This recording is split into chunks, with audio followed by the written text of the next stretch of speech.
नमस्कार, आप देख रहे हैं इंडिया टीवी। आपके साथ मैं हूं पंकज भार्गव। 2024 में 400 प्लस का टारगेट कैसे अचीव होगा? मोदी ने इसका पूरा मास्टर प्लान रेडी कर लिया है। 30% नहीं, 40% नहीं, मोदी ने 51% का टारगेट बीजेपी की टास्क फोर्स को सौंप दिया है। गृहमंत्री अमित शाह ने बस थोड़ी देर पहले कहा है 24 में एक ऐसी ऐतिहासिक जीत हासिल करनी है कि उसके बाद विपक्ष भी 10 बार सोचे कि मोदी को चुनौती दी जाए तो कैसे। मोदी ने अपनी टीम को 51% का जो टारगेट दिया है वो टारगेट अचीव कैसे होगा? जिन राज्यों में बीजेपी 19 में नहीं जीत पाई, 24 में वो राज्य मोदी कैसे जीत पाएंगे? जिन सीटों पर बीजेपी का वोट शेयर 30% या 40% रहा, उन सीटों पर मोदी 51% का स्ट्राइक रेट कैसे ला पाएंगे? दिल्ली में 2 दिनों की मैराथन मीटिंग में इसका पूरा सीक्रेट फॉर्मूला बना है। एक फॉर्मूला मोदी ने दिया, दूसरा फॉर्मूला अमित शाह ने दिया है। बीजेपी ने किन कमजोर बूथ की पहचान कर ली है? ऐसी कितनी सीटें हैं, किन किन राज्यों में हैं जहां बीजेपी को नामुमकिन को मुमकिन कर दिखाना है? और इसके लिए मोदी ने कौन सा गणित लगाया है, कौन सा कैलकुलेशन बिठाया है? मोदी की पार्टी एक एक सीट का माइक्रो मैनेजमेंट करके 24 में चैंपियन कैसे बनेगी? एक एक डिटेल इस रिपोर्ट से आपको समझाते हैं।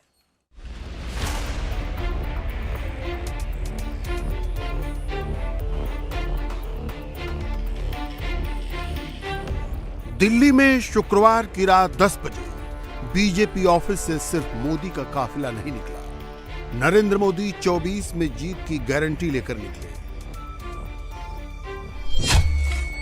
5 घंटे में मोदी ने एक एक सीट का हिसाब कैसे लगा लिया, 24 में कितने परसेंट वोट का पूरा कैलकुलेशन कर लिया। मोदी के 300 मिनट की इनसाइड स्टोरी क्या है? 300 मिनट, 400 सीट, 51% वोट। 24 के लिए मोदी की टास्क फोर्स ने कर लिया है। एक एक पॉइंट अभी से नोट। कहां कितने परसेंट वोट मिलेंगे, कहां कहां से 24 में बीजेपी की सीटें बढ़ेंगी। मोदी सब जोड़ लेते हैं तो क्या विरोधी प्लस माइनस भी नहीं कर पाते? दिल्ली में ही 2 मीटिंग्स और हुई। पहली मीटिंग इंडिया अलायंस की थी। 40 नेता जुटे, दाएं बाएं कुर्सी लगाकर बैठ गए। 24 का विनिंग फॉर्मूला तक नहीं ढूंढ पाए। फिर एक दूसरी तस्वीर आई। कांग्रेस की CWC में 50 से ज्यादा नेता जुटे। मंच और बड़ा कर दिया गया, लेकिन मोदी को 24 में हराने का मंत्र नहीं ढूंढ पाए। मगर जब मोदी ने 5 घंटे की मैराथन मीटिंग की और जब मीटिंग खत्म करके प्रधानमंत्री बाहर निकले तो अंदर से कौन सी बड़ी खबर आई? बाहर क्या निकला? एक टारगेट निकला। मोदी ने अपनी टास्क फोर्स को 24 के लिए यही टारगेट दिया है। बीजेपी के नेताओं को अब 2 बातें करनी है। नंबर 1, पॉजिटिव नेगेटिव बिल्कुल नहीं। मोदी ने यही सलाह अपने विरोधियों को भी दी थी। नेगेटिविटी से दूर रहने की बात कही थी। अगर मैं वर्तमान चुनाव नतीजों के आधार पर कहूं तो जो विपक्ष में बैठे हुए साथी हैं, ये उनके लिए गोल्डन अपॉर्चुनिटी है। पराजय का गुस्सा निकालने की योजना बनाने के बजाय इस पराजय में से सीख करके पिछले 9 साल से चलाई गई नकारात्मकता की प्रवृत्ति को छोड़ करके अगर सकारात्मकता के साथ आगे बढ़ेंगे तो देश उनके तरफ देखने का दृष्टिकोण बदलेगा। उनके लिए एक नया द्वार खुल सकता है। और वो विपक्ष में है तो भी उनको एक अच्छी एडवाइस दे रहा हूं। लेकिन वो विरोधी ही क्या जो मोदी की सलाह मान ले? मोदी के दुश्मनों को तो मोहब्बत की दुकान में मोदी से नफरत का सामान ही बेचना है। रही बात मोदी की, तो प्रधानमंत्री को अपनी टास्क फोर्स के साथ मिलकर 2024 जीतना है। मोदी ने इसीलिए 51% का पूरा थ्रेड बनाया है। 2019 में 303 सीट जीतने वाली बीजेपी 2024 में 400 का टारगेट कैसे अचीव करेगी? प्रधानमंत्री ने इसका खाका रेडी कर लिया है और इसके लिए मोदी ने 51% वाला दूसरा टारगेट एक्टिवेट कर दिया है। सीधे सीधे कह दिया है 2024 में 51% वोट जीत सकते हैं। यानी 2014 में 31% वोट पाने वाली बीजेपी 2019 में 37% पर पहुंची और अब 2024 में मोदी 14% का जंप लगाकर 51% वोट शेयर पर पहुंचना चाहते हैं। मगर यह कैसे संभव होगा? मोदी ने इसके लिए कौन सा प्लान बनाया है? क्या भारत के चुनावी इतिहास में कोई भी पार्टी 50% वोट शेयर का आंकड़ा कभी पार कर भी पाई है? और अगर कोई 50% के आसपास गई भी है तो उसे कितनी सीटें मिली हैं? इसमें 3 प्रधानमंत्री याद आते हैं। नंबर 1 नेहरू, जिन्होंने 1957 के चुनाव में कांग्रेस को करीब 48% वोट दिलाए।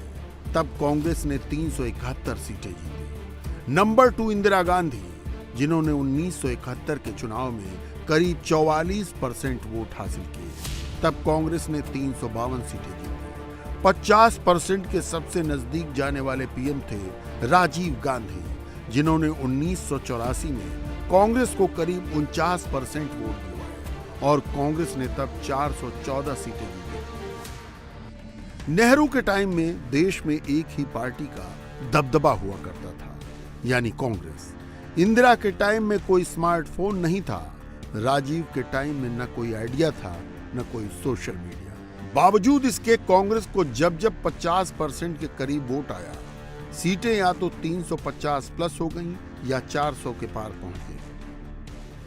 मगर मोदी के पास तो आइडिया भी है, सोशल मीडिया भी है, माइक्रो मैनेजमेंट करने वाली पार्टी भी है। यह 2023 का जमाना है और आज के जमाने में वोटर्स की फर्स्ट चॉइस मोदी ही है। इसीलिए 24 में 400 प्लस भी मुमकिन लग रहा है और मोदी का 51% वोट हासिल करने वाला मंत्र भी पॉसिबल दिख रहा है। अब ये होगा कैसे? एक एक करके समझते हैं। 224 सीटें तो पहले से ही मोदी के खाते में फिट हैं। 2014 के चुनाव में 136 सीटें ऐसी थीं जहां बीजेपी ने 50% या उससे ज्यादा का वोट शेयर हासिल किया। 2019 आते आते इसमें 88 सीटों का इजाफा हो गया, यानी 19 के चुनाव में 224 सीटों पर बीजेपी का वोट शेयर 50% या उससे ज्यादा था और 1984 के बाद इतने बड़े वोट शेयर से 224 सीट जीतने वाली इकलौती पार्टी बीजेपी ही थी। 2019 में एनडीए ने 45% वोट शेयर के साथ टोटल 353 सीटें जीती थी और अगर बीजेपी ने 24 में अपने खुद के ग्राफ में 14% का इजाफा कर लिया तो 400 सीट आने से कोई रोक नहीं सकता। मगर ये होगा कैसे? 543 में से 224 सीटों पर तो बीजेपी निश्चिंत है। बाकी बची 319 सीटों पर काम अभी से शुरू है और इनमें वो सीटें सबसे इंपॉर्टेंट हैं जहां बीजेपी ने 40% के आसपास वोट तो हासिल किए, मगर उन सीटों पर 19 में जीत नहीं मिली। हारी या कमजोर सीटों में से ज्यादातर सीटें दक्षिण और पूर्वी राज्यों की हैं। इसके अलावा उत्तर प्रदेश, झारखंड, महाराष्ट्र, पश्चिम बंगाल, बिहार की भी कई सीटें हैं। चलिए एक एक करके सबको डिकोड करते हैं। 19 के चुनाव में बिहार की 40 लोकसभा सीटों में बीजेपी 17 सीटों पर लड़ी और 17 की 17 सीटें जीत गई। वोट शेयर रहा 24%। उस वक्त जेडीयू भी एनडीए का हिस्सा थी, वो भी 17 सीटों पर लड़ी और 22% वोट शेयर के साथ 16 सीटें जीत गई। लेकिन इस बार पेच ये है कि नीतीश एनडीए से अलग हो चुके हैं, इंडिया अलायंस से जुड़े हैं। तो क्या वो 24 में मोदी का वोट काट देंगे? 14 और 19 का कैलकुलेशन करने पर क्या पता चलता है? 14 के चुनाव में जब नीतीश अकेले लड़े तो जेडीयू 2 सीट पर सिमट गई, बीजेपी 22 सीटें जीत गई। 19 में जब नीतीश मोदी साथ लड़े तो दोनों ने मिलकर 40 में से 33 सीटें जीत ली। अब 24 में जब बीजेपी अकेले अपने दम पर बिहार में लड़ेगी तो उसकी सीट ऐड ही होंगी, घटेंगी नहीं। नुकसान नीतीश का ही होगा।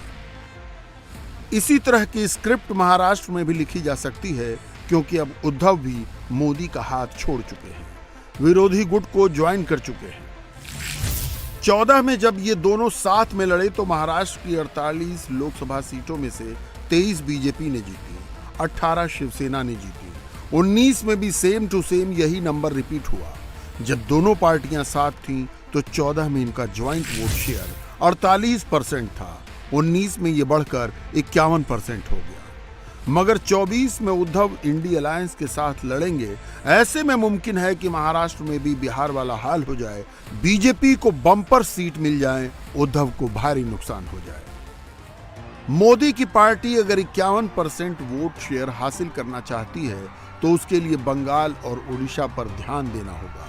इस वक्त बंगाल में बीजेपी 40% वाली कैटेगरी में है और मोदी चाहते हैं कि इस 40% को 50 के पार ले जाया जाए। पश्चिम बंगाल की 42 लोकसभा सीटों में से 19 में बीजेपी को 18 सीटें मिली थी। वोट शेयर 40.6% था। नोट करने वाली बात यह है कि बंगाल की 42 में से 5 सीटें ऐसी थीं जहां बीजेपी का वोट शेयर 50% या उससे ज्यादा था, यानी ये सीटें 24 में मोदी के लिए कन्फर्म हैं। बंगाल की 10 सीटों पर बीजेपी का वोट शेयर 45% के करीब या उससे ज्यादा था। मोदी को इन 10 सीटों पर 50% का टारगेट अचीव करना है। बंगाल की 13 सीटें ऐसी थीं जहां बीजेपी का वोट शेयर 40% या उसके आसपास था। 24 में इन सीटों को 50 के करीब लेकर जाना होगा। इन 13 सीटों में से बीजेपी केवल 3 सीट जीत पाई थी। 10 सीटों पर 40% वोट लाकर भी बीजेपी हार गई थी। अगर यहां वोट शेयर बढ़ा लेती है तो खट से उसकी सीटें 18 से 28 तक पहुंच जाएंगी। बंगाल की 12 सीटों पर बीजेपी का वोट शेयर 30% के आसपास था। यहां 20% का इजाफा करना होगा और 2 सीटें जहां बीजेपी सिर्फ 11 से 17% वोट शेयर ला पाई, वहां मोदी की पार्टी को सबसे ज्यादा मेहनत करनी होगी। क्योंकि पश्चिम बंगाल में मोदी के सामने ममता बनर्जी की चुनौती है। वो भले ही इंडी अलायंस का हिस्सा हों, लेकिन बंगाल में बीजेपी को सबसे ज्यादा खतरा टीएमसी से ही है। इसीलिए मोदी ने खास फोकस बंगाल पर रखा है, क्योंकि यहां पर सवाल 42 लोकसभा सीटों का है। इसी तरह ओडिशा की 21 लोकसभा सीटों में से बीजेपी ने करीब 39% वोट शेयर के साथ 2019 में 8 सीटें जीती थी। अगर बीजेपी यहां भी 10 से 12% वोट शेयर बढ़ा लेती है तो 24 में वो बीजेपी और कांग्रेस से आगे निकल जाएगी, सबसे ज्यादा सीटें जीत जाएगी। बीजेपी इन सभी सीटों पर अपना प्लान एक्टिवेट कर चुकी है, मगर बीजेपी के लिए सबसे ज्यादा कंसर्न उन 160 सीटों पर है जहां 2019 के चुनाव में उसे हार मिली। बीजेपी ने इन सभी सीटों को डिफिकल्ट सीट्स की कैटेगरी में रखा हुआ है। तेलंगाना से लेकर केरल तक मामला थोड़ा फंसा हुआ है। 19 के आंकड़े कहते हैं कि तेलंगाना में बीजेपी का वोट शेयर सिर्फ 19% था, केरल में 13%, आंध्र प्रदेश में 1%, तमिलनाडु में करीब 4%। बीजेपी को इन राज्यों में कड़ी मेहनत करनी होगी। वैसे बीजेपी को भी पता है कि दक्षिण के राज्यों से उसे ज्यादा फायदा नहीं होगा, उल्टे घाटा होगा। इसका सीधा सा मतलब यह है कि इन राज्यों में ग्राफ चाहे जितना भी बढ़े, बीजेपी को बाकी जगह 60% लाना ही होगा। तभी जाकर 51% वाला आंकड़ा टच हो पाएगा और इसमें अहम रोल प्ले करेगा हिंदी बेल्ट। 2014 में बीजेपी ने हिंदी हार्टलैंड की 225 लोकसभा सीटों में से 190 सीटें जीती थी और उस वक्त पूरे हिंदी बेल्ट में बीजेपी का वोट शेयर 46% से ज्यादा था। 2019 में हिंदी बेल्ट का डेटा डिकोड करें तो यूपी में 49.56%, उत्तराखंड में 61%, झारखंड में 51%, छत्तीसगढ़ में 50%, मध्य प्रदेश, राजस्थान और हरियाणा में 58%, दिल्ली में 57%, हिमाचल प्रदेश में 69% वोट शेयर बीजेपी को मिला था।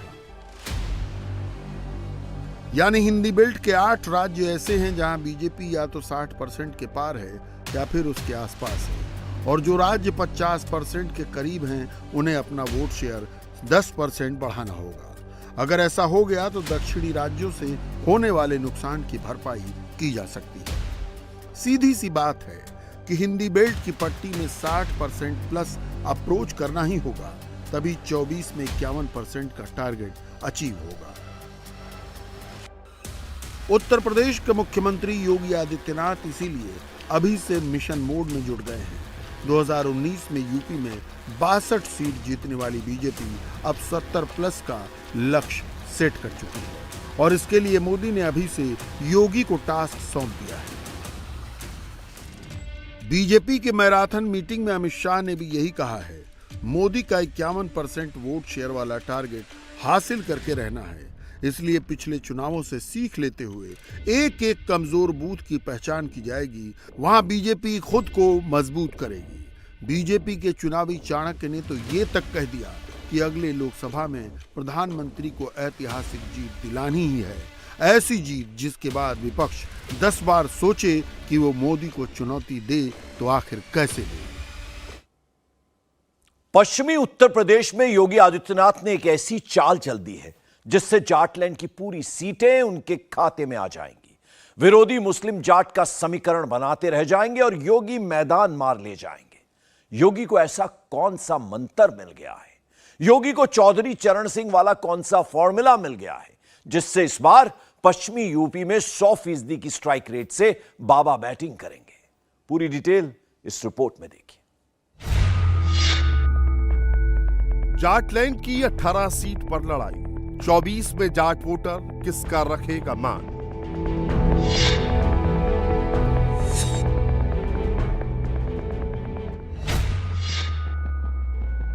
चौधरी साहब को जिसने दिया सम्मान, 24 में जाट वोटर उसे देगा बम्पर इनाम।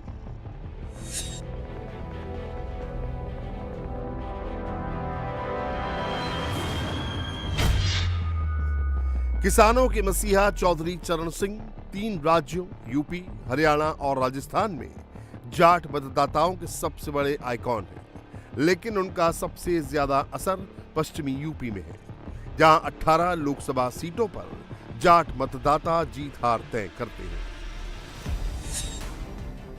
जाटों के सबसे बड़े नेता चौधरी चरण सिंह की 51 फीट ऊंची प्रतिमा का योगी आदित्यनाथ ने अनावरण करके उन्हें मान सम्मान दिया है जो कांग्रेस और मुलायम के जमाने में कभी नहीं मिला।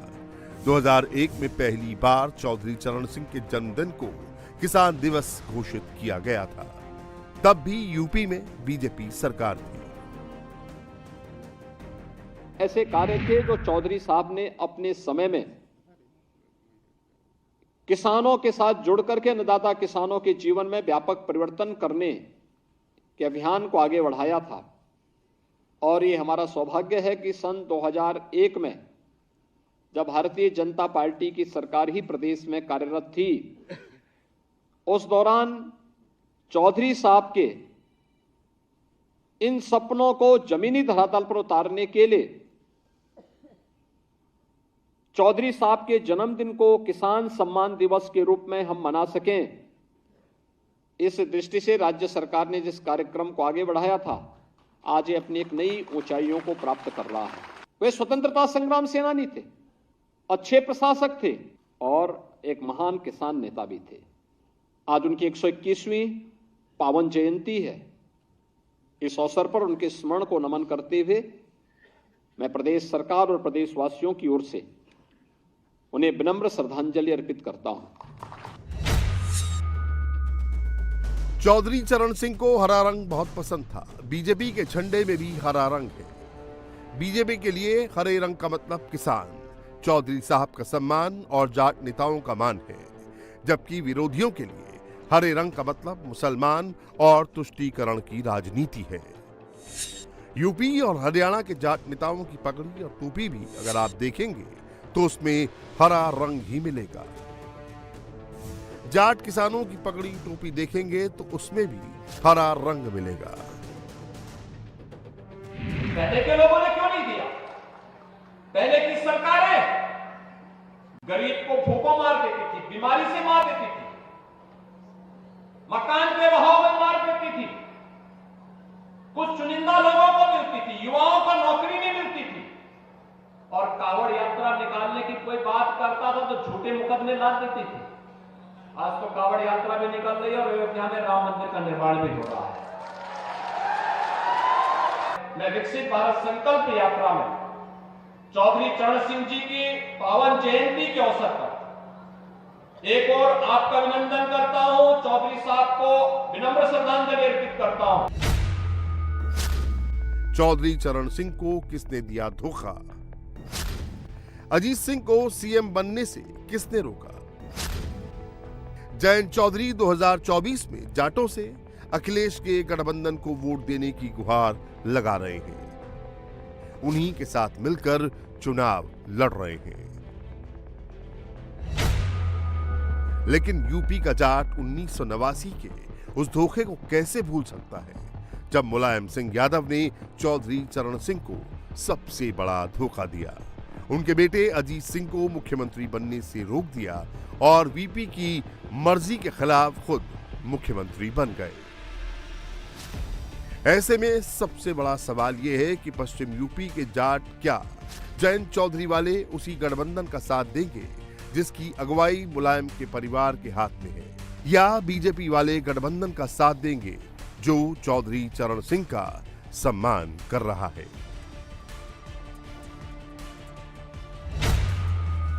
यूपी में जाट 3 से 4% है, लेकिन पश्चिमी यूपी में उनकी आबादी 17% है।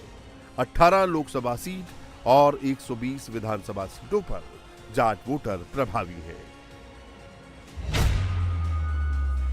चौधरी चरण सिंह जाटलैंड में अजगर मतलब अहीर, जाट, गुर्जर और राजपूतों को एकजुट कर और मुसलमानों को मिलाकर एक तरफा जीत हासिल करते हैं। लेकिन 89 में मुलायम के धोखे और 2013 में मुजफ्फरनगर दंगों के बाद ये समीकरण ध्वस्त हो गया। 2014 की मोदी लहर में अजीत सिंह बागपत की वो सीट हार गए जिसे 1984 की इंदिरा लहर में भी चौधरी चरण सिंह बचा ले गए थे। बीजेपी ने 2014 के बाद जाटलैंड में तेजी से अपना प्रभाव बढ़ाया, जिसका नतीजा ये हुआ कि मुसलमान सपा और बीएसपी में बंट गए और जाट बीजेपी के साथ चले गए। 2022 में जाट बहुल्य 10 सीटों का सैंपल 2024 में बीजेपी के लिए रास्ता और आसान बना देता है। फतेहपुर सीकरी जहां जाट आबादी 1,10,000 है, वहीं बीजेपी जीती। खैर सीट जहां जाट आबादी 1,08,000 है, वहां बीजेपी जीती। मथुरा सीट जहां जाट आबादी 1,01,000 है, वहां बीजेपी जीती। छाता सीट जहां जाट आबादी 1,00,000 है, वहां बीजेपी जीती। मांड सीट जहां जाट आबादी 1,00,000 है, वहां बीजेपी जीती। बलदेव सीट जहां जाट आबादी 97,000 है, वहां बीजेपी जीती। इगलास सीट जहां जाट आबादी 92,000, वहां बीजेपी जीती। सादाबाद जहां जाट 90,000 है, वहां बीजेपी के रलौद में बाजी मारी। बड़ौद जहां जाट आबादी 80,000 है, वहां बीजेपी जीती। बुढ़ाना सीट जहां जाट आबादी 75,000 है, वहां रलौद जीती। जबकि मुस्लिम बाहुल्य टॉप 10 सीटों में